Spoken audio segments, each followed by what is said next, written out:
Hi students. तो आपका class 10th के फाइनल रिवीजन क्लास में फिर से स्वागत है। आज के क्लास में हम पढ़ने वाले हैं सर्कल्स के बारे में। So let us begin. Circle chapter में स्टूडेंट्स आपको दो थ्योरम्स पढ़ने हैं सर, ओके, जो हम डिस्कस करेंगे। लेकिन उससे पहले एक बेसिक कॉन्सेप्ट है जो कि टेंजेंट से रिलेटेड है, ओके। तो आपको पता है कि टेंजेंट क्या होता है, आप सबको पता होगा, राइट। कि अगर आपने एक सर्कल बनाया है ऐसे, और अगर आप लाइंस बनाते हो, ठीक है, जैसे कि मान लीजिए मैंने एक लाइन ऐसे बनाया जो कि इस सर्कल को कहीं पे भी कट नहीं कर रहा है ना। तो इस स्ट्रेट लाइन का, एल का, कोई भी रिलेशनशिप नहीं है इस सर्कल के साथ जिसका सेंटर सपोज वो है। फिर अगर मैं एक दूसरा लाइन बनाता हूँ जो इस सर्कल को ऐसे करके कट करते हुए उससे पास हो जाता है, ओके। तो इसको सपोज एस में बोल रहा हूँ, तो ये जो लाइन है उसने क्या किया है, सर्कल को दो पॉइंट्स पे कट किया है। सर्कल को इसने दो पॉइंट्स पे कट किया, ओके, और ये पास हुआ। तो इस लाइन को हम कहते हैं सीकेंट, राइट। इसको हम कहते हैं सीकेंट। और यही सीकेंट अगर आप दूर लेते जाते हो इसे, है ना, ऐसे करके इसे आप दूर ले गए यहाँ पे, थोड़ा दूर, मतलब सेंटर से दूर, फिर और दूर। तो अभी तक ये सीकेंट है, ये सीकेंट है, ये सीकेंट है। लेकिन एक टाइम ऐसा आएगा कि ये सीकेंट इस सर्किल को एक पॉइंट पे टच करेगा, ऐसे, ओके। तो जब इसे एक पॉइंट पे ये टच करेगा, सपोज ये है टी, ओके, और आप देख सकते हो कि जो पॉइंट है वो है ये पॉइंट, ठीक है। सपोज ये ए पॉइंट है। तो इस टी लाइन ने क्या किया, इस टी लाइन ने, इसको मैं हटा देता हूँ, तो इस टी लाइन ने इस सर्किल को एक पॉइंट पे टच करके चला गया, है ना। तो सिर्फ टच कर रहा है एक पॉइंट पे। तो इस लाइन को हम कहते हैं टेंजेंट, है ना। इसी लाइन को हम कहते हैं टेंजेंट। तो आप एक तरीके से कह सकते हो स्टूडेंट्स कि टेंजेंट कुछ नहीं है, टेंजेंट सीकेंट का ही स्पेशल केस होता है, ठीक है। जिसमें क्या होता है कि सीकेंट के जो दो पॉइंट्स होते हैं अलग अलग, वो धीरे धीरे धीरे धीरे करके, धीरे धीरे दोनों पॉइंट्स क्या होते हैं, एक जगह पे मिल जाते हैं और सिर्फ एक ही पॉइंट रह जाता है। तो उस लाइन को, जो सर्किल को सिर्फ एक पॉइंट पे टच करके जाता है, उसे टेंजेंट बुलाते हैं। तो ये बेसिक सा कॉन्सेप्ट है, ठीक है। अब हम बात करते हैं कि कितने टेंजेंट्स हम बना सकते हैं सर्किल के ऊपर। तो स्टूडेंट्स, हम सर्किल के ऊपर इनफाइनाइट नंबर ऑफ टेंजेंट्स को ड्रॉ कर सकते हैं, ओके। फॉर एग्जांपल ये एक टेंजेंट हो गया, ये एक टेंजेंट हो गया, ये एक टेंजेंट हो गया। अब आपको पता है कि हर पॉइंट से, है ना, सिर्फ एक पॉइंट ऑफ से वो टच करके जाएगा, है ना। और इस पॉइंट को क्या कहते हैं बेसिकली, जो हमने डिस्कस किया था यहाँ पे, ए जो यहाँ पे पॉइंट है ना, ये जो ए पॉइंट है इसको हम कहते हैं point of contact, point of contact, okay, जहाँ पे टेंजेंट सर्किल को टच करता है। और जैसा आप देख रहे हो इस सर्किल पे, ये भी एक पॉइंट ऑफ कांटेक्ट है, ये भी पॉइंट ऑफ कांटेक्ट है, अलग अलग टेंजेंट्स का, ये भी पॉइंट ऑफ कांटेक्ट है। तो ऐसे कितने पॉइंट ऑफ कांटेक्ट होते हैं सर्किल के ऊपर, आप देख सकते हो यहाँ पे कितने ऐसे पॉइंट्स हैं, इन्फिनाइट नंबर ऑफ पॉइंट्स है, और हर एक पॉइंट से एक टेंजेंट जाएगा। तो पॉइंट्स इन्फिनाइट है और हर एक पॉइंट से एक टेंजेंट जाएगा, तो टेंजेंट की संख्या भी कितनी होगी, इन्फिनाइट होगी। तो कितने टेंजेंट्स बना सकते हो आप सर्किल के ऊपर, infinite number of tangents you can draw, infinite number of tangents, okay, एक सर्किल के ऊपर। लेकिन अगर हम बात करें कि एक पॉइंट से हम कितने टेंजेंट्स बना सकते हैं, तो एक पॉइंट से सिर्फ एक ही टेंजेंट बना सकते हैं, okay. So through one point only one tangent is possible, only one और यूनिक tangent is possible, है ना, tangent is possible, ऑलराइट। तो ये दो पॉइंट्स है जो आपको दिमाग में अपने हमेशा रखना है, ओके। अब हम आ जाते हैं थ्योरम्स पे। स्टूडेंट्स, ये है आपका पहला थ्योरम सर्किल चैप्टर का। The tangents at any point of a circle is perpendicular to the radius through the point of contact. तो कहने का सिंपल सा मतलब है कि अगर आपके पास एक सर्किल है, ओके, और अगर आपने उस सर्किल के किसी एक पॉइंट से एक टेंजेंट को ड्रॉ किया है, तो ये जो टेंजेंट है, सपोज ये टेंजेंट है ए बी, ओके, और इस पॉइंट पे इसने टच किया है, सपोज ये सी पॉइंट है, पॉइंट ऑफ कांटेक्ट, और इस सर्किल का जो सेंटर है वो सपोज मान लीजिए ओ है। तो क्या होगा यहाँ पे, ये जो टेंजेंट है उस वो हमेशा इसके रेडियस के परपेंडिकुलर होगा। तो अगर मैं इस पॉइंट ऑफ कांटेक्ट पे रेडियस ड्रॉ करूँ, है ना, ओ से सी के ऊपर, तो ये जो रेडियस ओ सी है ये एक्चुअल में परपेंडिकुलर है टेंजेंट के, इस टेंजेंट के ये क्या है, परपेंडिकुलर है। तो सिंपल सी बात है कि जब भी आप टेंजेंट ड्रॉ करते हो, है ना, ऑफ कोर्स एक पॉइंट ऑफ कांटेक्ट से वो जाएगा सर्किल के, तो उस पॉइंट ऑफ कांटेक्ट पे अगर आप रेडियस ड्रॉ करोगे तो वो रेडियस टेंजेंट के परपेंडिकुलर होता है, ठीक है, 90 डिग्री होता है जैसा आप देख रहे हो। अब इसको हम प्रूव कैसे करेंगे, तो इसको प्रूव करने के लिए हम सीधा समझेंगे कि कैसे प्रूव होता है इसका। ओके, तो सपोज ये हमारा डायग्राम है स्टूडेंट्स। तो यहाँ पे जो ए बी आप देख रहे हो ये टेंजेंट है, ए बी हमारे यहाँ पे एक टेंजेंट है,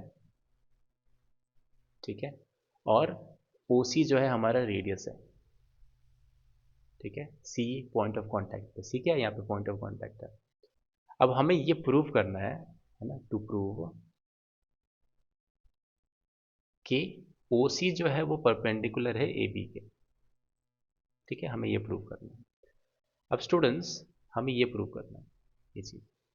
अब इसको प्रूव कैसे करेंगे, तो स्टूडेंट्स आपको एक कॉन्सेप्ट यह पता होगा कि जब भी आपके पास एक स्ट्रेट लाइन होता है ना, और एक कोई एक पॉइंट होता है जो कहीं पे भी आप पॉइंट ले सकते हो, सपोज ये एक पॉइंट है पी जो स्ट्रेट लाइन के ऊपर नहीं है, सपोज ये स्ट्रेट लाइन है आपका ए बी।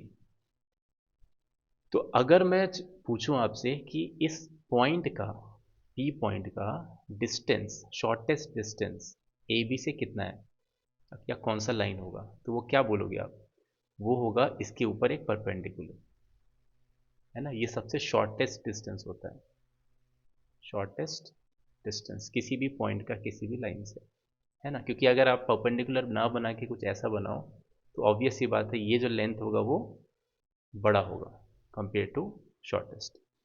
तो हमेशा जो शॉर्टेस्ट डिस्टेंस होता है स्टूडेंट्स वो परपेंडिकुलर डिस्टेंस ही होता है, ये बेसिक कॉन्सेप्ट आपको पता है।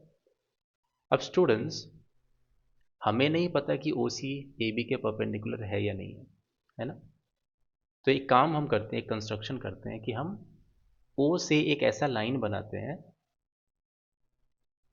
ए बी के ऊपर। सपोज ये जो लाइन है ये सेंटर से मैं लेकर आ रहा हूँ और ए बी के ऊपर जा रहा है, ओके, और ये लाइन है सपोज ओ एम, ठीक है, ये मेरा कंस्ट्रक्शन है। कंस्ट्रक्शन क्या है मेरा कि draw O M, okay, O M which is perpendicular to A B. तो मैंने क्या किया कि ऐसा कंस्ट्रक्शन किया कि माना मैंने कि ओ एम जो है ना वो परपेंडिकुलर है ए बी के, ठीक है, ये जो एंगल है एक्चुअली में 90 है, मैंने ऐसा ड्रॉ किया, ठीक है।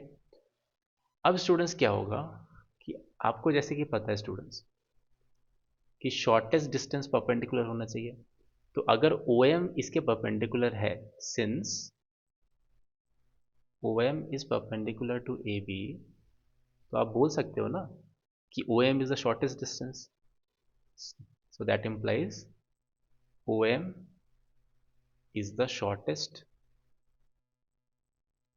distance of O from AB, है ना, आप कह सकते हो कि ये जो O है वो सबसे कम दूरी आप नापोगे O से AB का, तो वो OM निकल के आएगा क्योंकि वो परपेंडिकुलर है, ठीक है। लेकिन यहाँ पे कुछ गड़बड़ हो रहा है। गड़बड़ क्या हो रहा है कि आप क्लियरली देख रहे हो कि ये जो OM है, ये जो M पॉइंट है, ये सर्किल के बाहर है, क्या है, but point M is exterior to the circle। अब आप पूछोगे कि ये एक्सटीरियर तो आपने बना दिया इसलिए ऐसा लग रहा है, ऐसा कैसे पता चलेगा कि ये एक्सटीरियर है? तो ऑब्वियस सी बात है कि ये जो टेंजेंट है हमारा, है ना, इसमें एक ही पॉइंट है जो सर्किल के ऊपर रहता है, और इसके जितने भी पॉइंट्स आप देखोगे इस टेंजेंट के, है ना, ये पॉइंट, कोई भी पॉइंट आप देखोगे वो हमेशा बाहर ही होगा सर्किल के, अंदर कैसे होगा? है ना, ऑब्वियस सी बात है। तो ये पॉइंट ऑब्वियसली बाहर है सर्किल के, है ना। तो अगर ये पॉइंट बाहर है सर्किल के, तो ऑब्वियस सी बात है कि ओ एम बड़ा होना चाहिए ओ सी के, क्योंकि रेडियस सबसे छोटा डिस्टेंस होता है सरकमफ्रेंस पे, राइट। और अगर पॉइंट सर्किल के बाहर है, तो ऑब्वियस सी बात है कि वो ज़्यादा डिस्टेंस पे होगा कंपेयर टू रेडियस, है ना। तो ओ एम ओ सी से बड़ा होना चाहिए। लेकिन हमने क्या माना था फर्स्ट वाले में? मान लीजिए फर्स्ट एक रिलेशनशिप है, but this is a contradiction, you can say this is a this is a contradiction. अब ये कॉन्ट्राडिक्शन कैसे आ रहा है? तो कॉन्ट्राडिक्शन इसलिए आ रहा है क्योंकि फ्रॉम वन हमें ये पता था कि ओ एम शॉर्टेस्ट डिस्टेंस है ए बी के ऊपर, लेकिन हमें ये पता चल रहा है कि अब ओ सी शॉर्टेस्ट डिस्टेंस है, right. So obviously, okay, obviously m, so that implies m coincides with c। तो m जो पॉइंट है एक्चुअल में c ही है, all right. So therefore OC is perpendicular to AB, क्योंकि OM पहले से परपेंडिकुलर है, हमने कंस्ट्रक्शन में लिया था। तो ऑब्वियस सी बात है कि अगर OM OC के बराबर ही है बिल्कुल, तो OC भी परपेंडिकुलर होगा AB के, ठीक है। तो ये है इसका प्रूफ, ठीक है। और ये कॉन्सेप्ट आपको हमेशा याद रखना है कि टेंजेंट रेडियस के हमेशा परपेंडिकुलर होता है eight the point of contact. अब हम चलते हैं नेक्स्ट थ्योरम पे, जो कि है ये: the lengths of tangents drawn from an external point to a circle are equal. तो अगर आपने एक सर्किल लिया, मान लीजिए ये सर्किल है, और एक कोई भी पॉइंट लिया जो सर्किल के बाहर है, मान लीजिए ये पी पॉइंट है जो सर्किल के बाहर है, मान लीजिए सेंटर है इसका ओ सर्किल का, और ये जो पी पॉइंट है ये सर्किल के बाहर है, एक्सटर्नल पॉइंट है, ठीक है। तो इस एक्सटर्नल पॉइंट से आप टेंजेंट कितने बना सकते हो सर्किल के ऊपर? तो एक्सटर्नल पॉइंट से इस सर्किल पे आप सिर्फ दो टेंजेंट ड्रॉ कर सकते हो, एक ये और एक ये।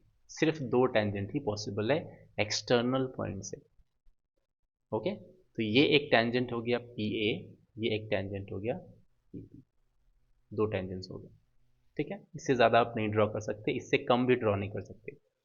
एक्सटर्नल पॉइंट से हमेशा आप एग्जैक्टली exactly दो टेंजेंट्स बना सकते हो एक सर्किल के ऊपर, ठीक है। अब हमें इसमें क्या करना है? हमें यहाँ पे प्रूव करना है, टू प्रूव कि पी ए का जो लेंथ है वो पी बी के बराबर है।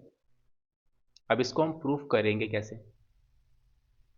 तो उसके लिए हमें करना होगा कुछ कंस्ट्रक्शन, ठीक है। हम कंस्ट्रक्शन में क्या क्या करेंगे? तो पहली चीज़, हम ओ ए को ज्वाइन कर देंगे, हम ओ बी को ज्वाइन कर देंगे। Join join A O and O B, all right. या इसको कंफ्यूजन ना हो, ए एंड ओ, या सीधा सीधा आप लिख दो A and O and join. Directly भी लिख सकते थे बट उसमें थोड़ा सा कंफ्यूजन हो रहा था। और पी को ओ के साथ भी हम ज्वाइन कर देंगे, ठीक है। ज्वाइन पी एंड ओ, ठीक है। आप सीधा ए ओ बी ओ और पी ओ भी लिख सकते हो, बट ये थोड़ा बिल्कुल क्लियर लग रहा है ये, ठीक है। अब हम चलेंगे प्रूफ के ऊपर कि हम कैसे प्रूव करेंगे। तो प्रूफ इसका बहुत ही सिंपल है, ठीक है, बहुत ही ज़्यादा सिंपल है। हम दो ट्रायंगल लेंगे, ट्रायंगल पी ए ओ और ट्रायंगल पी बी ओ, और हम इन दोनों ट्रायंगल्स को कॉन्ग्रुएंट प्रूव कर देंगे बहुत ही आसानी से। कैसे? तो आपने अभी जस्ट सीखा है थ्योरम नंबर 1 से कि टेंजेंट और रेडियस परपेंडिकुलर होते हैं। इसका मतलब ओ ए परपेंडिकुलर होगा पी ए के, क्योंकि पी ए टेंजेंट है ओ ए रेडियस से पॉइंट ऑफ कॉन्टैक्ट पे। वैसे ही पी बी परपेंडिकुलर होगा ओ बी के, क्योंकि बी पॉइंट ऑफ कॉन्टैक्ट पे दोनों एक टेंजेंट है एक रेडियस है। तो क्लियरली आप कह सकते हो कि angle P A O is equal to angle P B O, they both are 90 degrees. Why? Theorem number 1। यहाँ पे आप स्टेटमेंट लिखोगे। ओके, स्टेटमेंट पूरा लिखना होगा कि टेंजेंट है ना, ये वाला statement, tangent is perpendicular to the radius at the point of contact, ऐसे लिखना होगा। फिर आप देखो ये जो साइड है पीओ वो कॉमन है दोनों में, इट्स अ कॉमन साइड, यहाँ लिखोगे कॉमन साइड। और ओ ए इक्वल हो जाएगा ओ बी के, ए ओ इक्वल हो जाएगा बी ओ के, क्योंकि दोनों ही रेडियाई हैं, radii of the same circle, है ना। तो कौन से कॉन्ग्रुएंसी क्राइटेरिया से हम प्रूव कर सकते हैं दोनों को कॉन्ग्रुएंट? अब बताओ आप। देयरफॉर राइट एंगल, हाइपोटेनस और एक साइड, तो by using RHS these two triangles are going to be congruent, ठीक है, RHS क्राइटेरिया से। और चूंकि ये दोनों सॉरी कॉन्ग्रुएंट हैं, तो दैट इम्प्लाइज कि PA should be equals to PB। Why? corresponding parts of congruent triangles, that's why। और ये हो गया हमारा प्रूफ। तो सर्कल चैप्टर में बस इतना ही। I will see you in the next class students, good bye.